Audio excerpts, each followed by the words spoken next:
এদিন এগৰাকী মহিলাই ছোৱালী চাবলৈ গৈছিল। ছোৱালী চাবলৈ যাওঁতে মানুহজনে বহিব দিলে, লগত পুতেকো গৈছিল। তেতিয়া ক'লে যে আপোনালোক বহক, মোৰ ছোৱালী আহিব, দেখা কৰিব।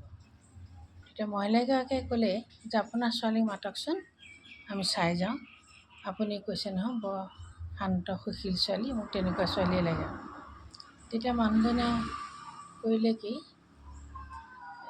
জীয়েকক মাতি পঠিয়ালে। জীয়েক আহিল। জীয়েক আহি দেখিলেহি যে তেওঁ যিটো ড্ৰেছ পিন্ধি আহিছে, দেউতাক একেবাৰে অসন্তুষ্ট হৈ গ'ল। ইফালে চাবলৈ অহা মানুহগৰাকীয়েও ক'লে, আপোনাৰ ছোৱালী দেখোন আপুনি কোৱাৰ নিচিনা নহয়, আমাক এনেকুৱা ছোৱালী নালাগে দেই, আমি উঠিলোহে আৰু বেয়া নাপাব। মানুহজন ইমান কাকুতি কৰি ৰখাব নোৱাৰিলে, তেওঁলোক গ'লগৈ। কেইদিনমানৰ পিছতে ছোৱালীজনী অফিচৰ বছে তেওঁক ক'লে যে তোমাৰ এটা ভাল খবৰ আছে। ভাল খবৰটো হ'ল তোমাৰ প্ৰমোশ্যন হ'ব। তেওঁতো অধীৰ হৈছে ভাল খবৰটো জানিবৰ কাৰণে। বোলে খবৰটো বাৰু মই জনাম, কিন্তু তোমাক নহয়, তুমি তোমাৰ পিতৃক লৈ আহিব লাগিব। পিতৃক মাতি আনা।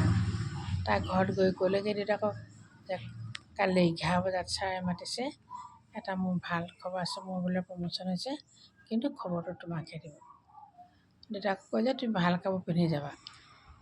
তাৰপৰা দেখিছে যে ফটা গেঞ্জি এটা, গামোচা এখন কাণত লৈ দেউতাক গৈ ওলাইছে। তাইতো দেউতাকক দেখি বিচুতি খালে, এইটো ড্ৰেছত কেনেকৈ আহিলে। আৰু তেতিয়া অফিচাৰজনেও ক'লে যে এই ভিক্ষাৰীজনক কিয় ইয়ালৈ আহিবলৈ দিছা। ছোৱালীজনীয়ে ক'লে যে আচলতে এইজন মোৰ দেউতাহে, এনেকুৱা ড্ৰেছত আহিব বুলি মই কল্পনাই কৰি পোৱা নাছিলোঁ। তেতিয়া মানুহজনে ক'লে যে মই এনেকুৱাকৈ আহিবলৈ ভাল পালোঁ আৰু মই সেইকাৰণে এনেকুৱাকৈ আহিছোঁ। তেতিয়া মানুহজনক অকণমান ৱেটিং ৰুমতে বহিবলৈ ক'লে। তেতিয়া বহাৰ পিছত তেতিয়া খবৰ ল'লে। অফিচাৰজনে সুধিলে যে কিয় আপুনি তেনেকৈ আহিছে। তেতিয়া ক'লে যে মোৰ এইটো ড্ৰেছ, মই কিয় এনেকৈ আহিছোঁ।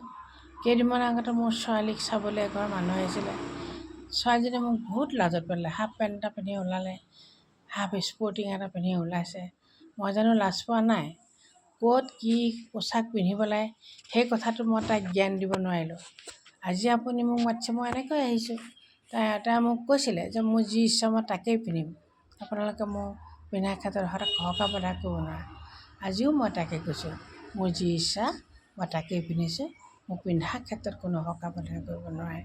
তেতিয়া ছোৱালীজনীয়ে বুজি পালে, লাজো পালে, আৰু অফিচাৰজনেও বুজি পালে যে ছোৱালীজনীক এনেকুৱাকৈ শিক্ষা দিবলগীয়া হৈছে। গতিকে মনত যিয়েই নাথাকক, ছোৱালীজনীৰ ব্যৱহাৰটোৱে যে তাইৰ জীৱনৰ সকলোখিনি আশা অভিপ্ৰায় আছিল, সেইখিনি দেউতাকৰ ওচৰত মুখে কৰিলে, সেই কথাটো বুজি পালে, আৰু দেউতাকেও ছোৱালীজনীক ঠিক তেনেকুৱাই ব্যৱহাৰ কৰি দেখুৱালে।